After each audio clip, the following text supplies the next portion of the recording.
સમાચારો જોઈએ વિસ્તારથી અને સૌથી પહેલા વાત કરવી છે પોતાની માંગ માટે અવાજ બુલંદ કરવાની એવી સજા કે કોઈ આંદોલન કરવાનું વિચારી ન શકે, પણ તેમ છતાંય આરોગ્ય કર્મચારીઓ પોતાની માંગ પર અડગ છે। 10,000 આરોગ્ય કર્મચારીઓને નોટિસ પાઠવવામાં આવી છે। એસ્મા કંઈ કેટલાય ઉપર લગાડી દેવામાં આવ્યા છે અને એની સાથે સાથે 1,100 આરોગ્ય કર્મીઓને તો પાણીચું આપી દેવામાં આવ્યું છે, એટલે કે ટર્મિનેટ કરી દેવામાં આવ્યા છે, એમને નોકરીમાંથી કાઢી મૂકવામાં આવ્યા છે। સંજય મારી સાથે છે, સંજય પાસેથી વિસ્તારથી જાણીએ। સંજય, પોતાની માંગ માટે લડત આપવી હવે શું ગુજરાતમાં ગુનો બની ગયો છે? તે જે પ્રમાણેની સરકારની કાર્યવાહી અત્યારે દેખાઈ રહી છે તે પ્રમાણે ચોક્કસ નુપુર આપણે કહી શકીએ કે હવે જો કોઈ પણ આંદોલન થશે તો તેને કચડવા માટે સરકાર કોઈ પણ હદ સુધી જઈ શકે છે, કારણ કે આરોગ્ય વિભાગના કર્મચારીઓ છેલ્લા 10 દિવસથી હડતાલ પાડી અને આંદોલન પોતાની માગણીઓને લઈને કરી રહ્યા છે। તેવા 1,100 કર્મચારીઓને ટર્મિનેટ કરી દેવામાં આવશે, જેમાં કારણ ખાતાકીય પરીક્ષા હોય, સીસીસીની પરીક્ષા ના આપી હોય એવા કારણો આપીને તેમને ટર્મિનેટ કરવામાં આવે છે। 10,000 કરતાં વધારેને નોટિસ આપવામાં આવી છે અને તેમની પાસેથી ખુલાસો માગવામાં આવે છે કે તમે હડતાલમાં ભાગ લીધો છે તો તેમને ટર્મિનેટ શા માટે ન કરવામાં આવે તેવો 5 દિવસની અંદર ખુલાસો માગવામાં આવશે। તમામ તાલુકા હેલ્થ ઓફિસર છે તેમને આદેશ આપી દેવામાં આવે છે કે તમારા વિસ્તારની અંદર જે પણ કર્મચારીઓ હડતાલ ઉપર ઉતર્યા છે તેમને તાત્કાલિક પાછા બોલાવી અને કામ ઉપર લગાવવામાં આવે, અથવા તો ના લાગે તો તેમને પાણીચું પકડાવી દેવામાં આવે। કર્મચારીઓની માંગ આજકાલની આરોગ્ય કર્મચારીઓ જે છે એ છેલ્લા 4 વર્ષથી પોતાની માગણીઓ કરી છે। સરકાર સાથે અનેક વખત બેઠકો થઈ ગઈ છે, સરકારે બાહેધરી પણ આપી છે કે તેમની માગણીઓ છે ગ્રેડ પેની હોય, કાયમી કરવાની જે પણ માગણીઓ છે તે કરી રહ્યા છે, તેને લેખિત બાહેધરી આપવા છતાં પણ સરકારે એમને જ્યારે ચૂંટણી આવે કે ત્યારે એ કારણોસર ટાળી દેવામાં આવતું હતું કે ભાઈ અત્યારે આચારસંહિતા લાગુ છે, સરકાર કોઈ નિર્ણય ના લઈ શકે એવા બહાના કરીને ટાળી દેવામાં આવતું હતું। પરંતુ તેમ છતાં પણ ચૂંટણી પત્યાને 2-3 વર્ષ પૂરા થયા ત્યારે કર્મચારીઓ હવે હડતાલ ઉપર ઉતર્યા છે, તો તેમને ટર્મિનેટ કરવા સુધીની કાર્યવાહી સરકાર અત્યારે કરી રહી છે। ગુજરાત રાજ્ય આરોગ્ય કર્મચારી મંડળના આદેશ અનુસાર મહીસાગર જિલ્લાના આરોગ્ય કર્મચારીઓ પણ ગાંધીનગર ખાતે અચોક્કસ મુદતની હડતાલમાં હતા। ત્યાંથી કર્મચારીઓ સામે એક્શન લેવાની સૂચના આપવામાં આવી। ત્યાર પછી અમારા જિલ્લા વહીવટી તંત્રએ અમને 20 તારીખે ડાયરેક્ટ સેવા તૂટનો આદેશ કરી દીધો। પછી 21 તારીખે તેઓએ અમને નોટિસ પાઠવી, એક દિવસની મુદત, રવિવારના દિવસે એક દિવસની મુદત આપી 20 તારીખ મારી અને અમને નોટિસ પાઠવવામાં આવી અને ત્યાર પછી અમને આરોપનામું આપવામાં આવ્યું 22 તારીખે અને 5 દિવસની મુદત આપવામાં આવી। 5 દિવસ પૂર્ણ નથી થયા એ પહેલા અમને ગઈકાલે અમારા 292 કર્મચારીઓને છૂટા કરી દેવામાં આવ્યા। તો ટેકનિકલ કેડર અને ખાતાકીય પરીક્ષા બે અંગેનો અમારે સરકારશ્રી સામે મુદ્દો છે। એના માટે થઈ અને અમારે 2001થી ટેકનિકલ માટે થઈને તો 2001થી લડત ચાલુ છે સરકાર સામે, અને સરકારે એની કમિટી જે રચી હતી હમણાં એકાદ વર્ષ પહેલા, એ કમિટીમાં અભિપ્રાય પણ આપેલો છે અને કીધેલું પણ છે કે ટેકનિકલ કેડરમાં સમાવેશ કરવો આ લોકોનો, છતાંય સરકાર અમને ટેકનિકલ કેડરમાં સમાવેશ કરતી નથી। એસ્માનો કાયદો લગાડી અને એને દબાણ અમને કરી અને હડતાલ સમેટવા માટેના સરકાર પ્રયત્ન કરે છે, પણ જામનગરથી લઈ અને ગાંધીનગર સુધીના 33 જિલ્લાના તમામ કર્મચારીઓ રોજે રોજ 5 થી 6 હજાર કર્મચારીઓ ગાંધીનગર હોય છે। દરેક જિલ્લાની અંદર પણ 100 કર્મચારીઓ સાથે રહી અને અલગ અલગ પ્રયોગો કરી અને નવતર પ્રયોગો કરી અને કાર્યક્રમો આપે છે।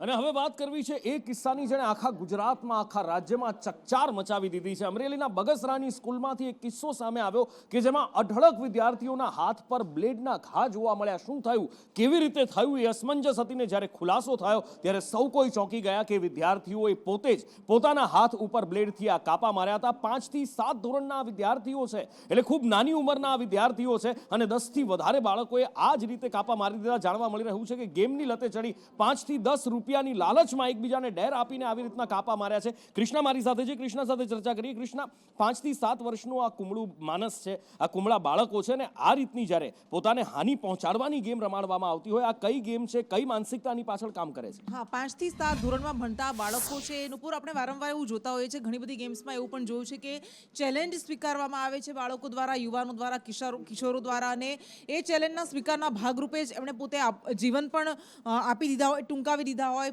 પરંતુ આ 5 થી 7 ધોરણમાં ભણતા 10 વર્ષની આસપાસના બાળકો છે. નાના મોટા મુંજિયાસરની આ ઘટના છે અમરેલીના. અને ત્યાં એક 7મા ધોરણમાં ભણતો બાળક હતો કે જેણે બીજા બાળકોને એવી ચેલેન્જ આપી કે જો તમે પોતાના હાથ પર કાપા મૂકો છો તો હું તમને 10 રૂપિયા આપીશ, અને જો નહીં મૂકો તો તમારે મને 5 રૂપિયા આપવા પડશે. બંને પક્ષે સામસામે આવી શરત થઈ, ચેલેન્જ થઈ અને બાળકોએ કાપા મારી દીધા. એ કોઈ બ્લેડથી કાપા મારવામાં નથી આવ્યા, પોતાના શાર્પનરની જે બ્લેડ હોય એ કાઢીને એમણે કાપા માર્યા છે.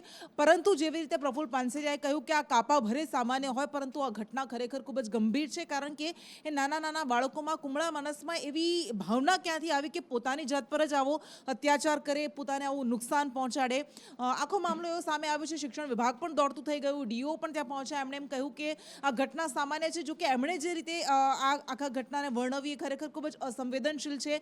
જાણે આ ઘટના એમના માટે કંઈ લાગતી નથી, પરંતુ કેવી રીતે આ નાની ઘટનાઓ પણ મોટું સ્વરૂપ ધારણ કરી શકે છે. જો કોઈ બાળકને વધારે ઈજા પહોંચી હોત, વધારે લોહી વહી ગયું હોત ને કોઈ મોટી ઘટના બની હોત તો જવાબદાર કોણ, એવા સવાલ થઈ રહ્યા છે. વાલીઓ કહી રહ્યા છે કે શિક્ષકો દ્વારા આ ઘટનાને છુપાવવાની કોશિશ કરવામાં આવી, ઢાંક પીછોડો કરવાની કોશિશ કરાઈ. 8 દિવસ પહેલાંની આ ઘટના છે, પરંતુ 8 થી 10 બાળકો છે એવું શિક્ષણ વિભાગનું કહેવું છે, ડીઓનું કહેવું છે. પણ વાલીનું એવું કહેવું છે કે 25 જેટલા વિદ્યાર્થીઓ હતા કે જેમના દ્વારા પોતાના હાથ પર આવા કાપા મૂકવામાં આવ્યા હતા. એક બાળકને તો નવડાવતી વખતે એની માતાએ પૂછ્યું પણ હતું કે શું થયું છે હાથમાં, તો એણે એવું કહી દીધું કે વાગ્યું છે, કારણ કે શિક્ષકોએ પણ ના પાડી હતી બાળકોને આવું કંઈ પણ કહેવાની ઘરે, અને એટલા માટે બાળકો દ્વારા પણ આ ઘટનાને છુપાવવાની કોશિશ કરવામાં આવી, કારણ કે શિક્ષકોએ કહ્યું હતું. પરંતુ મનોચિકિત્સકો સાથે પણ આપણે વાત કરી, શિક્ષકો સાથે પણ આપણે વાત કરી, આચાર્યોઓ સાથે પણ આપણે વાત કરી, અને એમનું કહેવું છે કે આ ઘટના ખરેખર આગામી સમય માટે ખૂબ ગંભીર છે. વાલીઓએ જાણ કરતાં અમને જાણવા મળ્યું કે વિદ્યાર્થીઓએ પોતાના હાથ ઉપર કાપા મારેલા છે. આ બનાવ 23 તારીખની આજુબાજુનો બનેલો છે, પણ શિક્ષકોની બેદરકારીના કારણે આ વસ્તુ બહાર પડેલી નથી. અચાનક અમને ધ્યાનમાં આવ્યું, તેથી અમે લેખિતમાં અરજી આપેલી છે. તાલુકા વિકાસ અધિકારી, ગ્રામ પંચાયત અને એની તપાસ ચાલુ છે. અને શિક્ષકોનું એવું કહેવું છે કે સ્કૂલની અંદર અમારી જવાબદારી કોઈ પણ પ્રકારની હોતી નથી. હોસ્ટેલની લગભગ 18-19 તારીખે બની હોય તો અમને 20 તારીખે ધ્યાનમાં આવ્યું, ત્યારે અમે પછી તરત જ જે વાલીઓને બોલાવવાના થતા હતા, જે છોકરાઓના હાથમાં બ્લેડ મારી હતી, એટલે અમે તરત ગ્રુપમાં એના ગ્રુપ બનાવેલા હોય ધોરણ વાઇઝ, એમાં મેસેજ નાખ્યો અને વાલીની બીજે દિવસે 21 તારીખે મીટિંગ બોલાવી, અને એ મીટિંગમાં આ બધી ચર્ચા કરી કે આ કારણથી આ બધું બને છે એમ. એઝ ઓફ નાઉ વિડીયો ગેમનો કોઈ રોલ સામે નથી આવ્યો, અથવા કોઈ પણ બાળકે કોઈ મોબાઈલમાંથી જોઈ અને એવું શીખ્યા હોય એવું અત્યાર સુધીમાં જાણ નથી કરી. પણ આ જે છે એમણે બધાને સાંભળી અને ક્યાંકથી કર્યું હોય એવું લાગે છે. પણ એઝ ઓફ નાઉ વિડીયો ગેમનો અથવા મોબાઈલનો આનામાં કોઈ રોલ સામે આવ્યો નથી. ટોટલ બનાવમાં આજે આશરે છે એટલે 20 થી 25 બાળકો આનામાં સામેલ છે. જે પહેલાં ફિઝિકલ ગેમ્સ જે રમતા હતા એની બદલે હવે ઓનલાઈન ગેમમાં એ લોકોનો રુચિ વધી ગઈ છે. અને જેવું વેકેશન પડે અથવા ફ્રી ટાઈમ હોય એટલે સોશિયલ મીડિયા પ્લેટફોર્મ પર એ લોકો કોન્ટેક્ટ કરી અને ગ્રુપમાં વિડીયો ગેમ્સ અલગ પ્રકારની રમતા હોય છે, જે મોટાભાગની હિંસક હોય છે. આનાથી માનસિક રીતે શું ફરક પડે છે કે એ લોકોનો સ્ટ્રેસ જે ટોલરન્સ હોય છે એ ઓછો થઈ જાય છે. નાની વાતે એ લોકોનો ચીડિયો સ્વભાવ થઈ જાય છે. એ લોકો પોતાનો ગુસ્સો કંટ્રોલ નથી કરી શકતા. એટલે એ લોકો શું કરે કે પોતાના શરીરને નુકસાન પહોંચાડે, જેને આપણે સાયન્સની લેંગ્વેજમાં કહીએ નોન સુસાઇડલ સેલ્ફ ઇન્જરી. એક બાજુ અહીંયા વિદ્યાર્થીઓનું આ માનસ, બીજી બાજુ વડોદરામાં એક વિદ્યાર્થીએ આત્મહત્યા કરી લીધી. 12મા ધોરણમાં ભણતો આ વિદ્યાર્થી હતો અને એણે જીવન ટૂંકાવી દેતા હાહાકાર મચી ગયો છે. જાણવા મળી રહ્યું છે કે એક બીમારીના કારણે આ વિદ્યાર્થીએ જીવન ટૂંકાવી દીધું છે. કૃણાલ મારી સાથે જોડાયા છે. કૃણાલ પાસેથી જાણીએ, કૃણાલ, આખરે કઈ એવી બીમારી હતી, કેમ વિદ્યાર્થી આટલો એ કંટાળી ગયો હતો જીવનથી કે આ છેલ્લું પગલું ભરવા સુધી એ પહોંચી ગયો?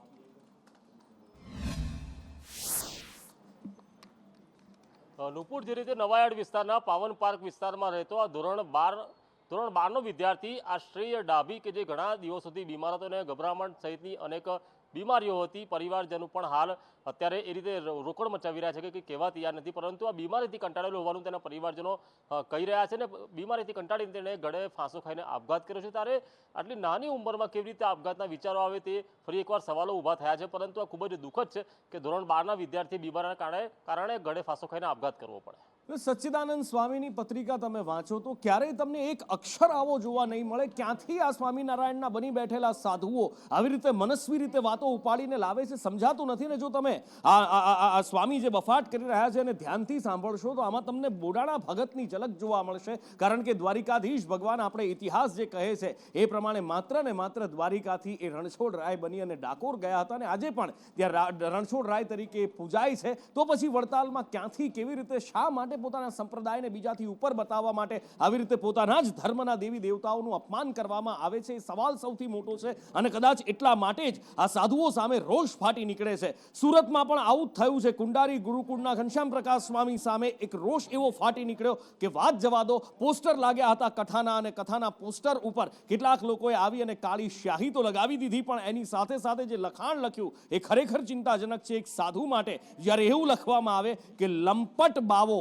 ત્યારે ખૂબ ચિંતાજનક વાત થાય. કારણ કે એક સાધુ એ વ્યક્તિ છે જે મોહ માયા કામ ક્રોધ લોભ બધું જ છોડી અને એ સંયમના માર્ગે ચાલી નીકળ્યો હોય અને જો એના માટે લંપટ શબ્દ કોઈ સામાન્ય જનતા અથવા તો કોઈ હરિભક્ત વાપરે તો એનાથી મોટી ચિંતાનો વિષય બીજો કોઈ ના હોઈ શકે.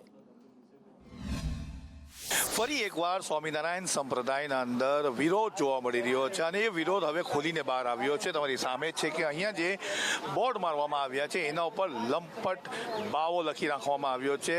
2 થી 8 એપ્રિલ 2025માં શ્રીમદ સત્સંગજીવનની કથાનું આયોજન છે અને આ કથાનો આયોજનનો વિરોધ કરવામાં આવી રહ્યો છે. એનું મુખ્ય કારણ છે કે જે અહીંયા દેખાઈ રહ્યું છે મંદિર અહીંયા કથા થવાનું છે અને શ્રી ઘનશ્યામ પ્રસાદજી સ્વામીની જો વિરોધ અહીંયા દેખાઈ રહ્યો છે. આ લંપટ બાવો લખવામાં આવ્યો છે એ દર્શાવે છે કે છૂપો રોષ છે. તમને પૂછીશ શું તમારો રોષ છે? સ્વામિનારાયણ સંપ્રદાયમાં પરંપરા ભગવાન સ્વામિનારાયણ વખતની ચાલી આવે છે.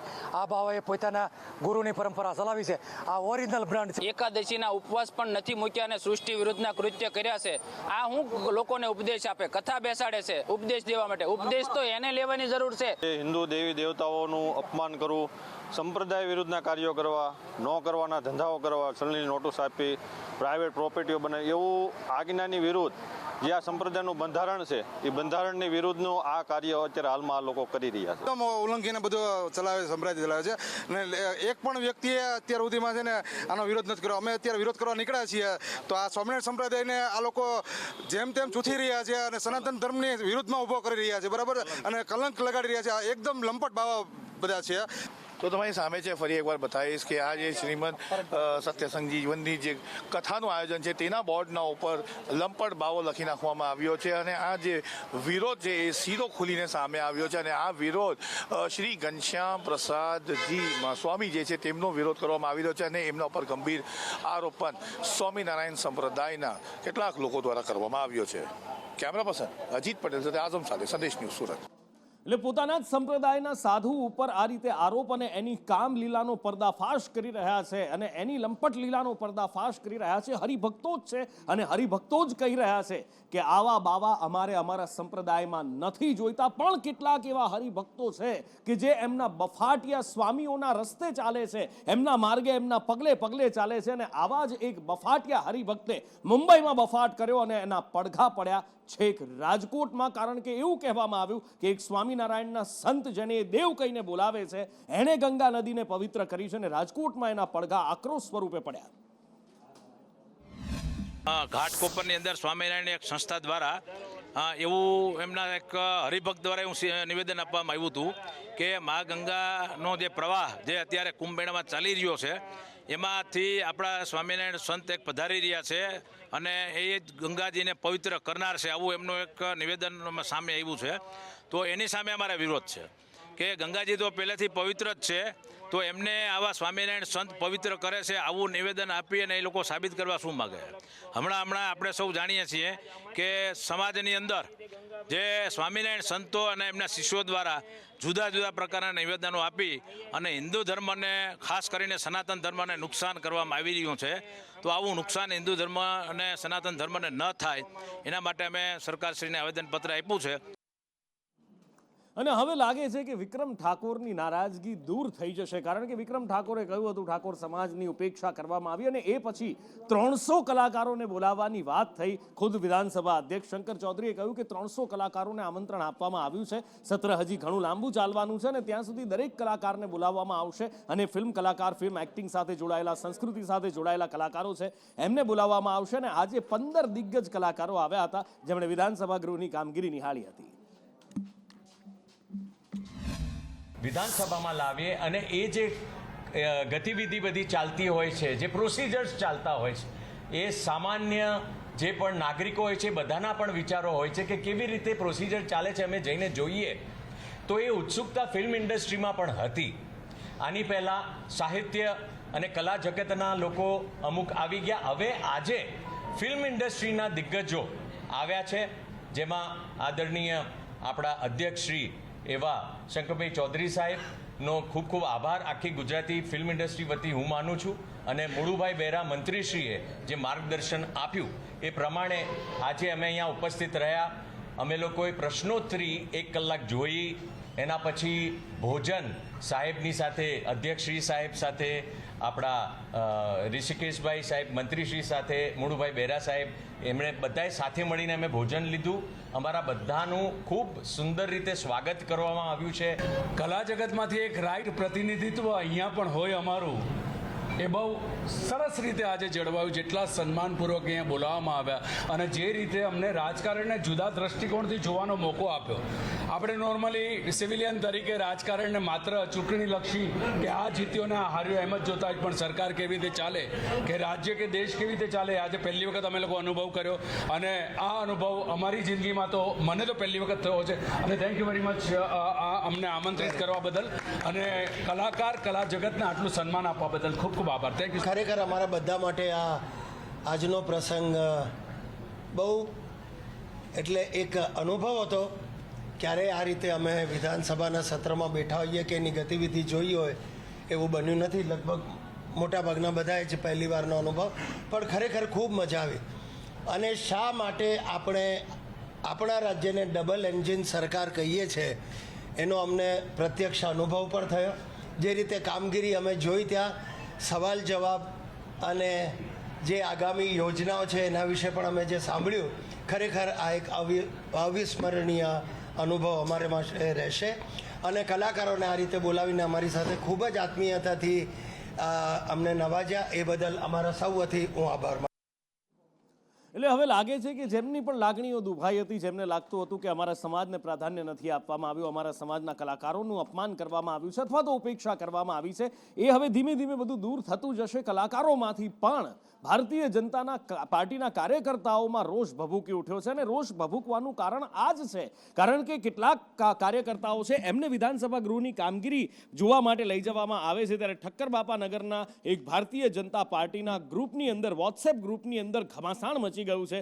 કાર્યકર્તાઓનું કહેવું છે કે અમને શું માત્ર બસ ભરવા માટે રાખ્યા છે, અમને શું માત્ર રોડની ધૂળ ફાંકવા માટે રાખ્યા છે, અમને શા માટે અમારી ઉપેક્ષા કરવામાં આવે છે. જે લાગણી અને જે દુઃખ વિક્રમ ઠાકોરનું હતું એવું જ દુઃખ ઠક્કરબાપા નગરના ભારતીય જનતા પાર્ટીના કાર્યકર્તાઓનું પણ હવે ઝળકી રહ્યું છે.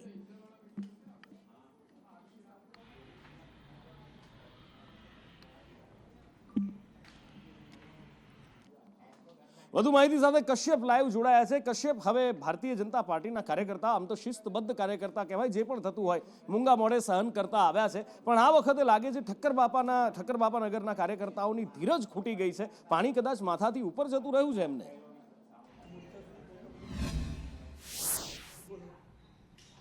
નુપુર, જે પ્રમાણે આજે વધુ કેટલાક કલાકારોને આમંત્રણ આપવામાં આવ્યું હતું, તેનાથી જે અન્ય કલાકારો છે તેમાં તો રોષ શાંત થયો હતો, પરંતુ આજે કલાકારોને બોલાવવામાં આવ્યા અને તેના કારણે ઠક્કરબાપા નગર વિધાનસભા છે તેના કાર્યકર્તાઓમાં નારાજગી ફેલાઈ છે.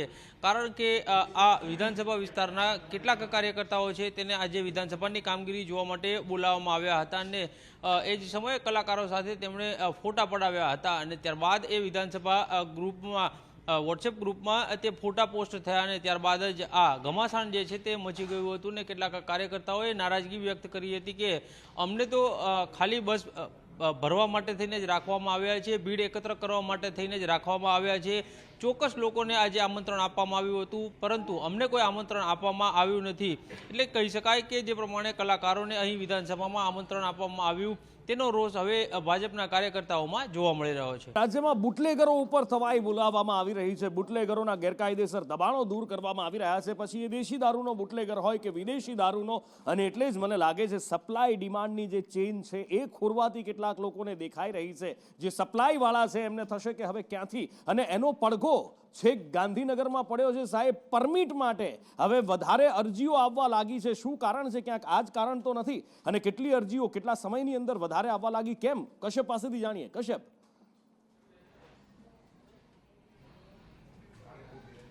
નુપુર, અમદાવાદ અને ગાંધીનગરના આંકડા સામે આવ્યા છે. વિધાનસભા ગૃહમાં આજે પ્રશ્નોત્તરી કાળ દરમિયાન આ અંગે સવાલો પૂછવામાં આવ્યા હતા અને ત્યારે આ બાબતનો ખુલાસો થયો છે. અમદાવાદની વાત કરીએ તો અમદાવાદમાં 7,390 જ્યારે ગાંધીનગરમાં 984 અરજીઓ મળી હતી દારૂની પરમિટ મેળવવા માટે, અને તેમાંથી સરકારને આવક પણ અધધ કહી શકાય તેટલી થઈ છે. અમદાવાદમાં જે મંજૂરી માગવામાં આવી છે અને તેના માટે તેને 12.71 કરોડની આવક જે છે તે સરકારને થઈ છે. તો 89 લાખની આવક ગાંધીનગરથી થઈ છે. 7,500થી વધારે અરજીઓ પરમિટ માટે આવી છે. એટલે કહી શકાય કે દિવસે ને દિવસે પરમિટ સાથેનો દારૂ પીવા માટે થઈ અને લોકોમાં ક્રેઝ વધતો નજરે પડી રહ્યો છે. જી, ટોલનો વિવાદ રાજ્યમાં જબરજસ્ત ચાલી રહ્યો છે. એક બાજુ જ્યાં આગળ જેતપુરમાં ટોલનો વિવાદ ચાલી રહ્યો છે, ત્યાં બીજી બાજુ તાપીમાં પણ કંઈક એવું જ થઈ રહ્યું છે. સ્થાનિકો માંગ કરી રહ્યા છે કે આ ટોલની જંજાળમાંથી સ્થાનિકોને મુક્તિ આપવામાં આવે, કારણ કે વારંવાર એમણે આ ટોલ પરથી પસાર થવું પડે છે. એમના ખિસ્સા હળવા નથી થતા, પણ એમના ખિસ્સા પર કાતર ફરી રહી છે, અને માટે જ વિરોધ કરવા માટે સ્થાનિકો ઉતર્યા હતા કે સ્થાનિકોને આ ટોલમાંથી મુક્તિ આપવામાં આવે. પણ એ સ્થાનિકોનો અવાજ સાંભળવાની જગ્યાએ એમને પોલીસના ડબ્બામાં પૂરી એમની અટકાયત કરી લેવામાં આવી.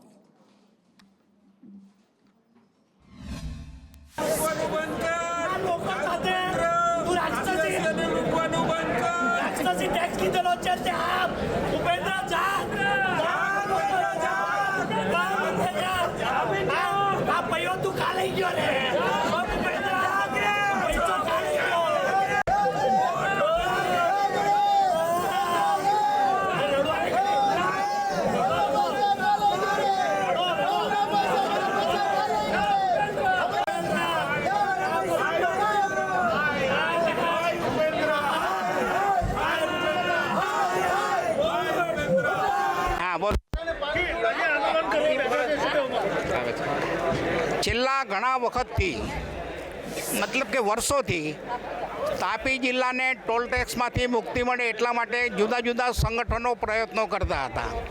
રાજકીય આગેવાનો, સામાજિક આગેવાનો, ધાર્મિક આગેવાનો બધા લોકોએ પ્રયત્નો કર્યા, પણ ટોલ ટેક્સમાંથી મુક્તિ મળી નથી.